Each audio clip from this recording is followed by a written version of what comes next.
성경 말씀 신약 성경 69페이지 마가복음 9장 28절과 29절 말씀을 제가 봉독을 하겠습니다. 집에 들어가심에 제자들이 조용히 묻자오되 우리는 어찌하여 능히 그 귀신을 쫓아내지 못하였나이까? 이러시되 기도 외에 다른 것으로는 이런 종류가 나갈 수 없느니라 하시니라. 아멘. 할렐루야. 앞뒤자로 인사하며 축복합니다. 잘 되고 있습니다. 더 잘 될 것입니다. 한 번 더 인사합니다. 기도가 최선의 방법입니다. 방직 공장에서 고가의 최신 기계를 구입했습니다. 이 최신 기계는 공장장 외에는 능숙히 다룰 사람이 없었습니다. 그래서 공장장이 직원들에게 부탁을 했습니다. 만약에 무슨 문제가 생기면 이 비상벨을 누르십시오. 그러면 제가 즉시 와서 도와드리겠습니다. 어느 날 직원이 고가의 최신 기계를 운영하다가 실이 엉켜버렸습니다. 그 직원이 이쯤은 내가 손볼 수 있다 라고 해서 그 기계에 고장난 것을 손을 보기 시작했습니다. 고치기 시작했습니다. 그런데 갈수록 더 실이 엉켜지고 엉망이 되는 것입니다. 그래서 할 수 없어서 비상벨을 누르고 공장장을 불렀습니다. 그리고 그 직원이 공장장에게 말을 합니다. 공장장님, 제가 최선을 다해서 고쳐보려 했지만 고칠 수가 없었습니다. 죄송합니다. 그렇게 말하자 공장장이 이렇게 대답을 했습니다. 당신이 최선을 다했다고요? 문제가 생겼을 때 당신의 최선은 비상벨을 부르고 비상벨을 누르고 나를 부르는 것이 최선의 방법입니다. 이렇게 이야기했습니다. 왜 문제가 생겼을 때 공장장을 부르는 것이 최선의 방법이었을까요? 그 고가의 최신 기계에 대해서 공장장이 가장 잘 알고 문제가 생겼을 때에 가장 잘 해결할 수 있는 사람이 공장장이었기 때문에 비상벨을 누르고 공장장을 부르는 것이 최선의 방법이었다라는 것입니다. 우리의 인생에 문제가 생겼을 때에 그 문제를 해결할 최선의 방법은 무엇일까요? 하나님을 부르는 것, 하나님께 기도하는 것, 그래서 하나님께 나의 문제를 맡기는 것이 최선의 방법인 줄로 믿습니다. 왜 인생에 문제가 생겼을 때에 하나님을 찾고 하나님을 부르고 기도하며 그분께 내 인생을 맡기는 것이 최선의 방법일까요? 하나님께서 나를 만드셨기 때문에 나를 가장 정확하게 아시는 분이시고 내 인생의 문제에 대해서도 가장 정확하게 해결하시고 고쳐주실 분이 하나님이시기 때문에 기도하는 것이 최선의 방법인 줄로 믿습니다. 시편 103편 14절에 보면 하나님은 우리의 체질을 아시는 분이시다. 139편 1절에 보면 하나님은 우리를 아시는데 우리의 앉고 일어섬과 우리의 말과 우리의 생각과 우리의 길을 가는 것과 우리의 행위와 우리의 혀까지 하나님은 알고 계신다 말씀하셨습니다. 창세기 39장 13절에 보면 주께서 내 내장을 지으시고 나의 모태에서부터 나를 만드셨다라고 말씀합니다. 이것은 하나님은 나의 삶과 나의 생각과 나의 행위와 나의 말뿐 아니라 나의 아픔, 나의 고통, 나의 문제, 그리고 내 내면, 내 영혼의 세계까지 하나님이 가장 정확하게 아신다라는 말씀입니다. 왜? 그분이 나를 만드셨기 때문이다라고 소개하고 있는 것입니다.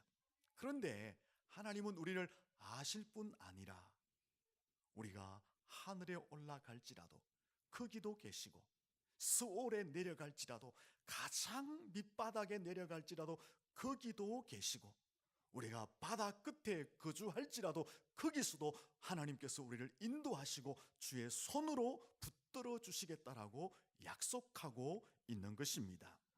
어느 곳에 있든지, 어떤 형편에 있든지, 어떤 고통 가운데 있든지 하나님께서 함께 하시고 보호하시고 지켜주시고 그 문제들을 해결해 주시겠다라고 약속하고 있는 것입니다.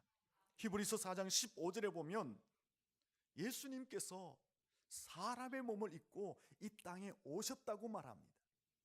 사람의 몸을 입고 이 땅에 오셔서 사람이 겪는 모든 인생의 경험들을 하셨다. 사람의 아픔과 사람의 고난과 헐벗음과 배고픔과 고통과 눈물과 한숨과 사람이 당하는 모든 뼈아픈 일들을 경험하셨다. 그래서 사람에 대해서 정확하게 주님은 알고 계신다. 정확하게 경험으로 알고 계시기 때문에 사람들의 필요를 가장 적당한 때에 가장 필요한 것을 공급해 줄 수 있는 분이 주님이시다라고 소개하고 있는 것입니다. 그리고 하나님께서 우리에게 무엇을 말씀하셨느냐? 우리에게 기도의 자리로 초청하실 뿐 아니라 기도에 응답하시겠다라고 약속하셨습니다. 예레미야 29장 12절에 보면 너희가 내게 부르짖으며 내게 와서 기도하면 내가 너희의 기도를 들을 것이요 라고 말했습니다. 예레미야 33장 3절에 보면 너는 내게 부르짖어라 내가 내게 응답하겠고 내가 알지 못하는 크고 비밀한 일을 내게 보이리라 라고 말씀하셨고, 마태복음 6장 6절에 보면 너는 기도할 때에 내 골방에 들어가 문을 닫고 은밀한 중에 계시는 내 하나님께 기도하라.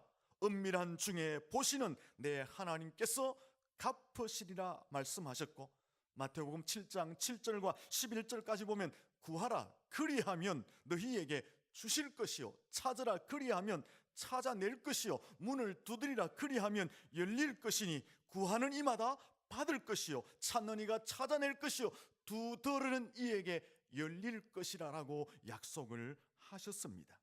요한복음 14장 13절 14절 16장 24절에서 거듭해서 말씀하시는 것이 있습니다. 너희가 내 이름으로 구하면 내가 행하리니 너희 기쁨이 충만케 되리라라고 주님이 거듭 강조해 주셨습니다. 하나님께서 우리를 어디에 자리로 초대하고 있습니까? 기도의 자리로 초대하고 있는 거예요. 기도의 자리에 초대했을 뿐 아니라 무엇을 약속하고 있습니까? 그 기도에 대한 응답을 약속하고 있는 것입니다. 어려울 때, 절망할 때, 힘든 때, 문제가 있을 때, 고난 중에 있을 때에, 절망 가운데 있을 때 솟아날 구멍이 없다고 생각될 그때에 기도의 자리로 나오라, 부르짖어라 라고 초대하고 있는 것입니다. 근데 그 초청으로 끝나지 않고 내가 너희의 기도를 듣겠다, 크고 엄밀한 일을 너희에게 보여주겠다, 무엇이든지 구하면 내가 시행하겠다, 구하면 주시고 찾으면 찾게 하시고 문을 두드리면 열어주시겠다라고 기도 응답을 약속하고 있는 것입니다. 그러므로 우리의 인생에 문제가 생겼을 때의 최선의 방법은 하나님 앞에 나아가 기도하는 것인 줄로 믿습니다. 왜 기도하는 것이 최선의 방법입니까? 하나님이 나를 만드셨기에 나를 가장 정확하게 알고 계시는 분이시고 나를 가장 정확하게 알고 계시기 때문에 내 인생의 문제도 가장 근본적으로 해결하시고 치료하실 분이 하나님이시기 때문에 기도의 자리가 우리의 인생의 문제를 해결할 최선의 자리인 줄로 믿습니다. 그러므로 우리의 인생에 고장이 나면, 어떤 문제가 생기면, 아픔이 있으면, 질병이 있으면, 앞길이 막막하면 다른 길, 다른 방법을 찾기 이전에 하나님 앞에 나아가 기도해야 될 줄로 믿습니다. 우리 옆 사람에게 축복합니다. 기도하시는 것이 최선의 방법입니다. 출애굽기 2장 23절과 6장 5절에 보면 하나님께서 이스라엘 백성들을 430년 애굽의 노예 생활에서 자유와 해방을 시켜주신 그 근거를 말씀하고 있거든요. 그 근거가 무엇일까요? 이스라엘 백성들이 고된 노동으로 말미암아 탄식하여 부르짖으니 그 부르짖는 소리가 하나님께 들린지라. 이는 애굽 사람이 종으로 삼은 이스라엘 자손의 신음소리를 듣고 내가 나의 언약을 기억하였노라. 하나님이 이스라엘 백성들을 애굽의 종과 노예에서 자유와 해방을 시켜주신 근거가 무엇이라고 말합니까? 그들의 탄식 소리, 그들의 부르짖는 소리, 그들의 신음 소리를 들으시고 하나님이 자유와 해방을 주셨다라고 말씀하고 있는 것입니다. 이스라엘 백성들이 애굽에서 430년 동안 얼마나 고된 삶을 삽니까? 얼마나 피눈물 나는 삶을 삽니까? 억압과 착취와 고통과 노동과 노예의 삶, 너무나 힘들었던 것입니다. 그래서 탄식 중에 하나님 앞에 부르짖습니다. 그 고통 중에서 하나님 앞에 신음하며 부르짖었습니다. 하나님이 그 고통의 탄식 소리, 부르짖음을 들으시고 그들의 신음 소리를 들으시고 자유와 해방을 허락해 주셨다라는 것입니다. 하나님께서 이스라엘 백성들의 탄식의 부르짖음의 소리를 들으셨다, 신음 소리를 들으셨다라는 것은 이스라엘 백성들의 형편을 이해하셨다, 살피셨다, 아셨다라는 말씀입니다. 애굽의 노예 생활에서 당하는 그 아픔, 눈물, 고통, 처절함, 절망, 모든 상황을 하나님이 이해하시고 살피시고 아셨다라는 것입니다. 그래서 그들이 탄식하며 부르짖는 소리를 들으시고 그들이 신음하는 소리를 들으시고 430년간의 억압 생활 속에서 하나님이 능력을 발하심으로 자유와 해방을 허락해 주셨던 것입니다. 인생에 문제가 생겼을 때에 최선의 방법은 하나님 앞에 나아가 탄식하며 부르짖는 것, 내 고통과 아픔을 가슴에 안고 하나님 앞에 나아가 신음하며 부르짖는 것이 최선의 방법인 줄로 믿습니다.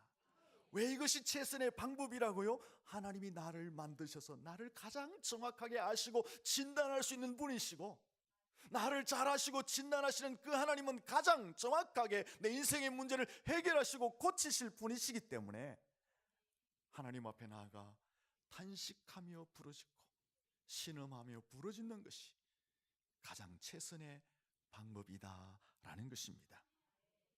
본문 29절에 보면 예수님께서 이런 말씀을 하셨습니다. 같이 한번 읽어보겠습니다. 이러시되 기도 외에 다른 것으로는 이런 종류가 나갈 수 없느니라 하시니라. 아멘. 이 본문의 말씀은 이런 내용입니다. 예수님께서 3명의 제자를 데리고 변화산에 올라가셨어요. 거기서 기도하시며 하늘의 영광을 체험합니다. 하지만 산 아래는 남겨진 제자들이 있었는데 한 사람이 자기 아들에게 귀신이 들린 거예요. 그 귀신 들린 아들을 데리고 와서 산 안에 남아있는 제자들에게 우리 아들 좀 고쳐주세요, 귀신 좀 쫓아주세요 했지만 남겨진 제자들이 귀신을 쫓아내지 못했습니다. 그러던 중에 예수님께서 다시 산 아래로 내려오신 것입니다. 그 상황을 보시고 예수님이 25절에서 이렇게 선포하셨습니다. 말 못하고 못 듣는 귀신아, 내가 내게 명하노니 그 아이에게서 나오고 다시 들어가지 말라라고 선포하시고 명령하십니다. 그러자 즉시 귀신이 떠나가 버렸습니다. 28절에 보면 제자들이 이제 이 상황이 끝이 나고 집에 들어갔습니다. 집에 들어가서 예수님께 묻습니다. 예수님, 우리는 어찌하여서 능히 그 귀신을 쫓아내지 못했습니까? 이렇게 물은 거예요. 자기들이 못 쫓아냈잖아요. 그래서 예수님이 그 질문에 29절의 말씀이 이런 내용입니다. 이르시되 기도 외에는 다른 것으로는 이런 종류가 나갈 수 없다 대답하신 거예요. 이 사건을 통해서 우리에게 첫 번째로 가르쳐주는 메시지가 무엇일까요? 예수님은 어떤 분이시냐라는 것입니다. 예수님은 귀신과 사단의 권세를 결박할 권세자이시다. 그래서 사단과 귀신에게 붙들린 자를 구원하실 구세주이시다라는 것을 우리에게 말씀해 주고 있는 것입니다. 예수님은 죄와 죽음과 사단과 지옥의 권세를 결박하시고 이기신 승리자, 그래서 사람들을 붙들고 있는 죄와 죽음과 사단과 지옥의 권세에서 자유케 하고 해방을 줄 수 있는 구원자가 누구냐? 바로 예수 그리스도라는 것을 가르쳐주고 있는 것입니다. 우리가 그 예수님의 이기심 때문에 우리도 승리하게 되는 줄로 믿습니다. 또 하나 이 본문에서 가르쳐주는 것은 기도가 인생의 문제를 해결하는 최선의 방법이고 최선의 무기이고 최선의 권능이고 능력이다라는 사실을 가르쳐주고 있는 것입니다. 본문에 보시면 귀신 들린 아이가 있어요. 귀신이 아이를 붙잡았다 그렇게 말하는 거예요. 귀신이 아이를 붙잡았다라는 것은 무엇을 의미합니까? 한 아이의 인생을 도적질하고 죽이고 파멸시키고 있다라는 거예요. 아울러서 그와 그의 가족과 가정을 파멸시키고 있다라는 거예요. 아울러서 그 영혼을 지금 지옥으로 끌고 가고 있다라는 것을 말씀하고 있는 것입니다. 그런데 그 귀신을 어떻게 소개하느냐? 29절에 보면 이런 말씀이 있어요. 이런 종류라는 말이 있습니다. 이런 종류라는 것은 다른 유형이 있다라는 거죠. 다른 유형이라는 것은 이 본문에 등장한 귀신 외에 다른 종류의 귀신들이 있다라는 것입니다. 그런데 본문에서 이런 종류라고 말하는 것은 본문에 등장하는 이 귀신이 다른 종류의 귀신들에 비해서 더 더럽고 더 악랄하고 더 강력하고 더 힘이 센 귀신이다라고 소개하고 있는 것입니다. 강력한 귀신이 어린아이를 사로잡고 한 인생을 도적질하고 있는 거예요. 한 가정과 가족들을 파괴하고 있는 거예요. 영혼을 지옥으로 끌고 가고 있다라는 것입니다. 여러분, 귀신의 세계에도 센 귀신이 있고 약한 귀신이 있습니다.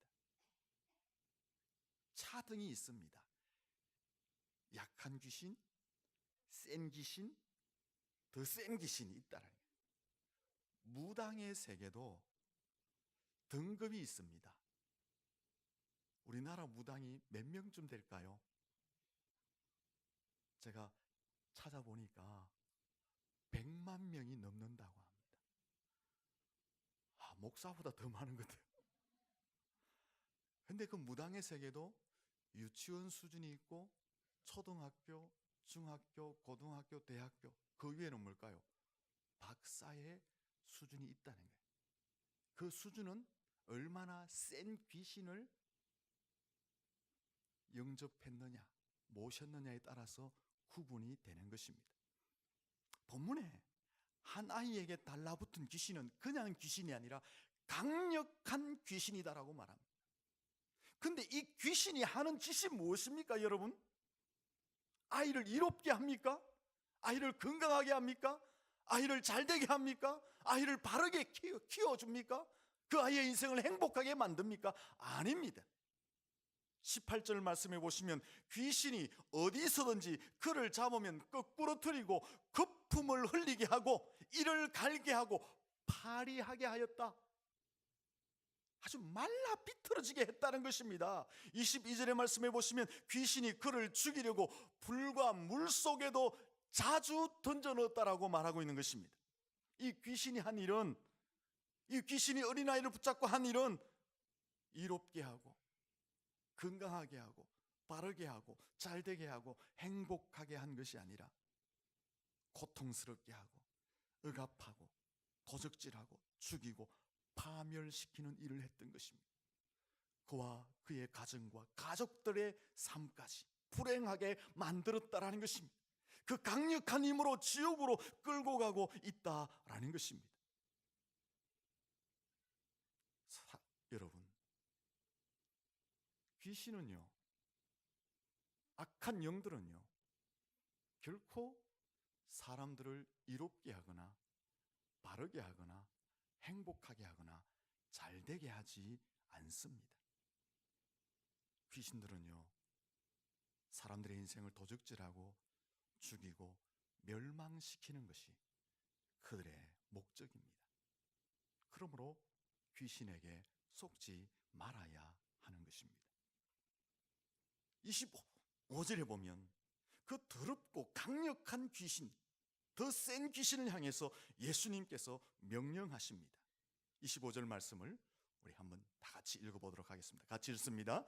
예수께서 무리가 달려와 모이는 것을 보시고 그 더러운 귀신을 꾸짖어 이르시되 말 못하고 못 듣는 귀신아, 내가 내게 명하노니 그 아이에게서 나오고 다시 들어가지 말라 하시매. 아멘.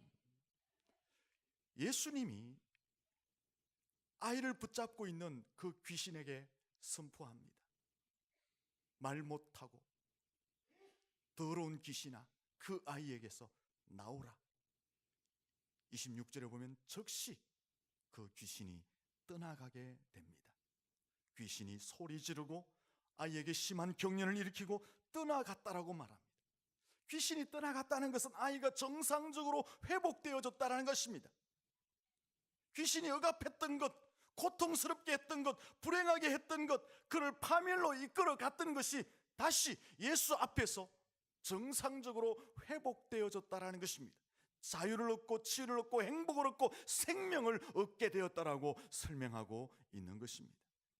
이것은 우리에게 무엇을 가르쳐 준다고요?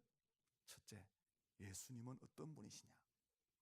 예수님은 귀신과 사단의 권세를 끊고 승리하신 승리자이시다. 예수님은 사단과 귀신의 권세를 끊고 승리하신 분이시기 때문에 사람들에게 진정한 자유와 평화와 치유와 안식과 생명을 주실 수 있는 분이심을 말씀해주고 있는 것입니다. 우리 모두 예수 안에 거할 수 있기를 축원합니다.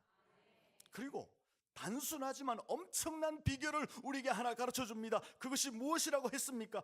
기도가 인생의 문제를 만났을 때에 문제를 해결할 가장 최선의 방법이고 무기이고 능력이고 권세라는 것을 말씀을 드렸던 것입니다. 기도하면 우리의 인생을 붙들고 있는 더러운 귀신들, 악한 영들, 인생의 문제들이 떠나가게 될 줄로 믿습니다. 우리의 인생을 도적질하고 죽이고 파멸시켰던 것들이, 우리의 가정과 가족들을 불행하게 이끌어 갔던 것들이, 우리의 영혼을 사로잡아 지옥으로 끌고 갔던 그 악한 영들과 인생의 문제들이 예수 이름으로 기도하면 다 떠나가고 해결될 줄로 믿습니다. 여러분, 예수 이름으로 기도하면 우리의 고통과 고난과 아픔과 눈물과 처절함과 우리의 인생을 붙들고 있는 악한 것들이 떠나가고 진정한 평화와 안식과 행복을 누리게 될 줄로 믿습니다. 예수님이 지금 무엇을 가르쳐 주고 있습니까? 우리를 기도의 자리로 초대하고 있잖아요. 그 기도의 자리로 왜 초대합니까? 기도에는 반드시 역사하는 힘이 있다는 것을 가르쳐 주고 있는 것입니다. 기도하면 응답이 있다는 것을 우리에게 가르쳐 주고 있다라는 것입니다. 발튼 버처는 이런 말을 했습니다. 고통과 슬픔이 있느냐?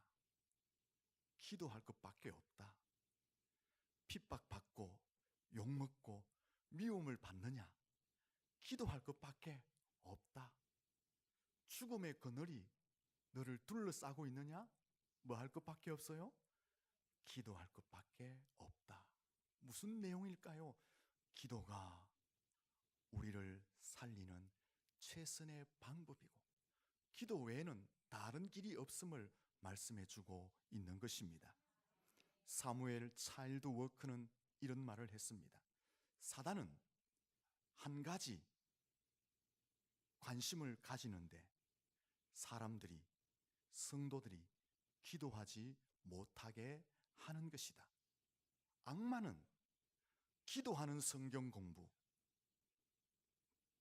기도 없는 성경 공부, 기도 없는 봉사, 기도 없는 종교 의식에 안심한다. 여러분 좀 잘 들으셔야 됩니다.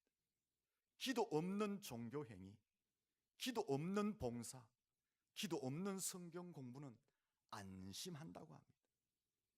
악마는 우리의 수고와 우리의 봉사와 우리의 지혜를 비웃고 조소한다고 합니다.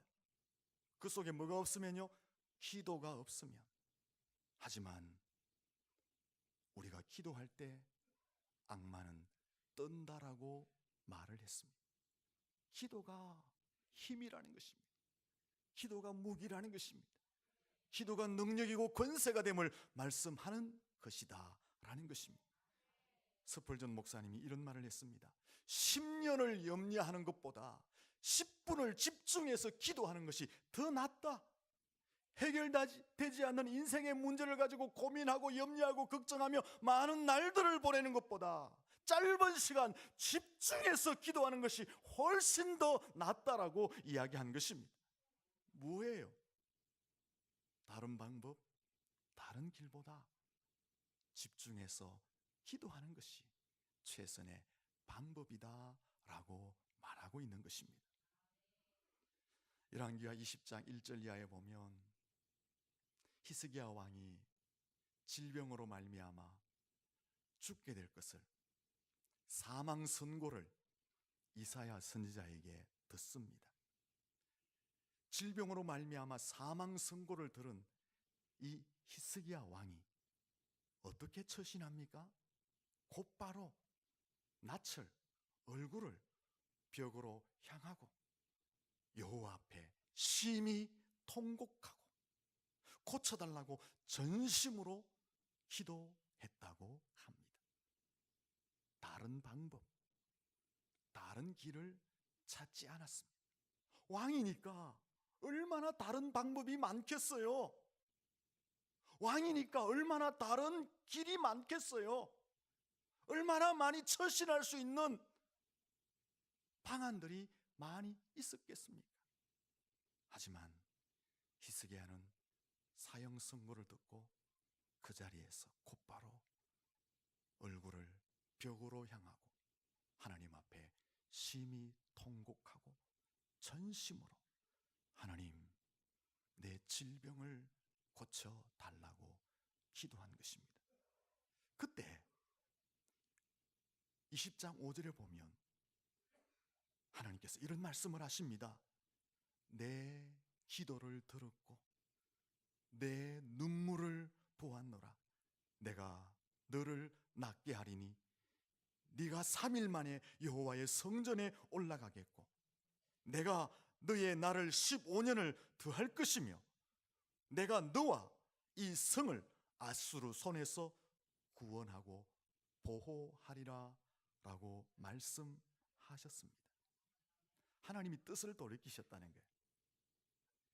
질병으로 히스기야의 목숨을 거두려고 하셨지만 하나님이 뜻을 돌이키시고 15년의 생명을 더하시고 생명만 더하신 것이 아니라 그의 삶과 나라의 안전까지 보호하시고 책임지시겠다고 덤으로 약속해 주셨습니다. 그 이유가 어디 있습니까? 다른 방법, 다른 길을 찾지 않았어요. 왕이었지만 곧바로 하나님 앞에 통곡하며 전심으로 기도했더니 하나님이 그 기도, 그 눈물을 들으시고 보시고 히스기야의 인생의 문제를 해결해 주셨던 것입니다. 사랑하는 성도 여러분, 우리 인생 앞에 많은 일들이 있습니다. 그 인생의 문제들을 해결할 최선의 방법은 기도인 줄로 믿습니다. 기도가 우리의 힘이고 능력이고 무기이고 권세가 되는 줄로 믿습니다. 여러분, 인생에 문제가 있습니까? 고장이 났습니까? 아픔이 있습니까? 힘든 일이 있습니까? 처절합니까? 절망 가운데 있습니까? 아니면 어떤 큰 계획을 가지고 있습니까? 어떤 방법, 어떤 길을 걸어가고 있습니까? 먼저 하나님 앞에 나와 기도할 수 있기를 축복합니다. 기도를 쉬면 안 됩니다. 기도를 쉬면 안 됩니다. 기도 없어도 된다고 말해서도 안 됩니다. 기도를 쉬는 순간 여러분 잘 생각해 보세요. 여러분의 인생도 멈추고 기도를 쉬는 순간 여러분의 신앙도 멈추지 않았는지 잘 생각해 보십시오. 어떤 사람이 큰 벽시계를 보고 벽시계 밑에 시계 추가 왔다 갔다 하잖아요. 저 추가 너무 힘들겠다. 시계 추를 떼뿌렸습니다.